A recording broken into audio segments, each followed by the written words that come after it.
Sudah sejak Senin lalu, ASN di lingkungan Pemprov DKI Jakarta diwajibkan untuk WFH 50%. Sudah efektifkah kebijakan ini memperbaiki kualitas udara di Jakarta? Yang pasti, jumlah ini masih belum sebanding dengan mobilitas harian yang masuk ke ibu kota setiap harinya. Kita diskusi.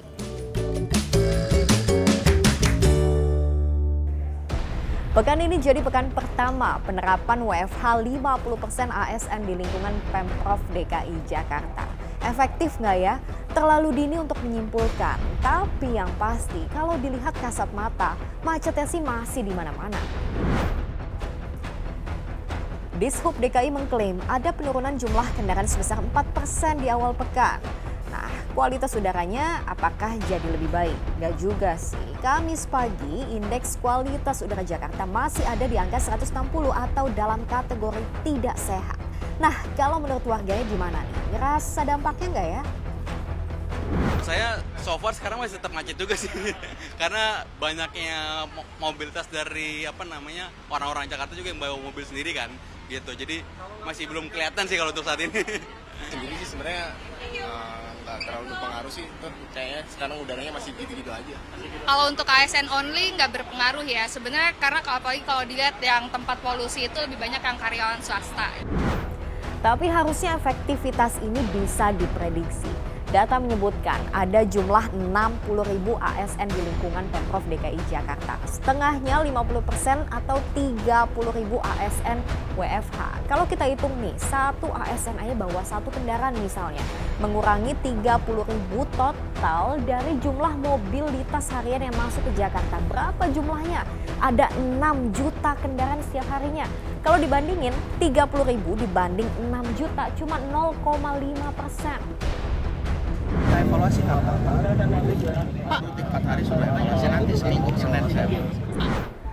Godok solusi yang paling tepat yang mesti dilihat lagi apa sih akar masalahnya. Saat ini yang terjadi adalah saling tuding antara sektor transportasi dan sektor industri. Siapa sih penyumbang polusi yang paling besar?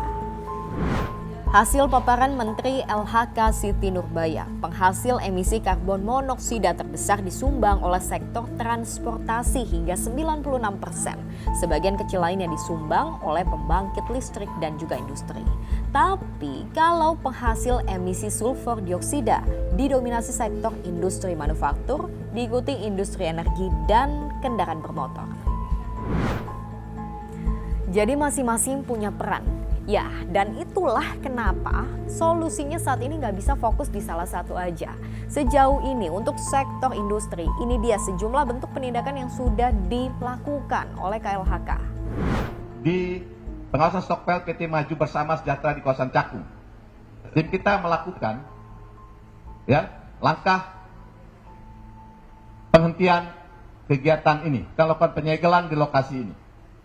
Jadi satu stokpel sudah disegel oleh tim kita, dan tim kita lainnya masih terus bekerja karena kan kami laporkan terus-menerus setiap ada perkembangan yang ada. Lakukan juga tindakan penghentian, ada kegiatan di PT Pindo Deli 3 Kabupaten Kerawang khususnya berkaitan dengan penimbunan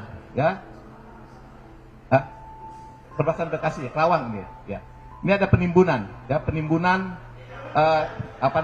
limbah-limbah yang kami melihat karena cukup luas. Kalau ada angin dia akan terbang, akan menimbulkan pencemaran debu. Karena kan jadi persoalan saat ini yang menjadi concern publik itu adalah partikel PM 2,5-nya. Kita sedang melakukan pengawasan di PT Indonesia Poda Steel karena kami menemukan juga adanya indikasi berbagai macam pelanggaran di sini. Nah, coba kita list apa aja sih solusinya. Dari sisi transportasi ada uji emisi, ada pemberlakuan WFH, sampai di lingkungan DPRD pembatasan kendaraan pribadi setiap 1 kali dalam seminggu. Dari sisi industri misalnya, sudah ada tim pengawas sumber pencemaran sampai memberikan sanksi kepada industri yang dinilai melanggar atau nggak taat dengan emisi limbah. Pertanyaannya, apa yang menjadi catatan pengamat? Ketika sudah ada mindsetnya adalah ini menjadi penting, artinya jalan yang diambil juga akan mengacu kepada akar masalahnya, bukan lagi solusi palsu yang diberikan, misalnya dengan memboosting kendaraan listrik gitu ya, yang sejatinya itu adalah solusi palsu kalau hanya itu saja yang dilakukan. Kenapa? Karena sejatinya kalau kita tidak mengganti energi di ujungnya untuk mencas kendaraan listrik, artinya kita hanya memindahkan polusi dari knalpot kendaraan ke cerobong PLT batubara. Karena early warning system. Jadi ketika angkanya tidak sehat, itu polusi udaranya, itu apa yang harus dilakukan masyarakat saat ini gitu. Nah ini yang belum seolah-olah kita tidak lihat ya, terutama sebenarnya kepada anak-anak yang lagi sekolah.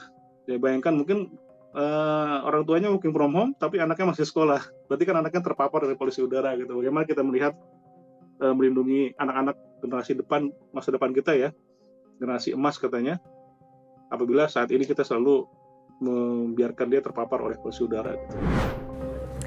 Pemprov DKI Jakartanya sudah bergerak, KLHK-nya pun saat ini juga sudah mulai bertindak. Lalu gimana dengan daerah-daerah lain yang ada di sekitar Jakarta? Banten dan Jawa Barat misalnya? Kalau masih dikepung polusi, kapan dong udara Jakarta ini bisa benar-benar bersih? Karena gimana pun yang namanya polusi itu faktor penyebabnya banyak. Solusinya pun harus semuanya gerak serentak. Yuk kita juga sama-sama jangan cuma bolak-balik ngeluh polusi. Udah belum jadi bagian dari solusinya? Lanjut diskusi di kolom komentar.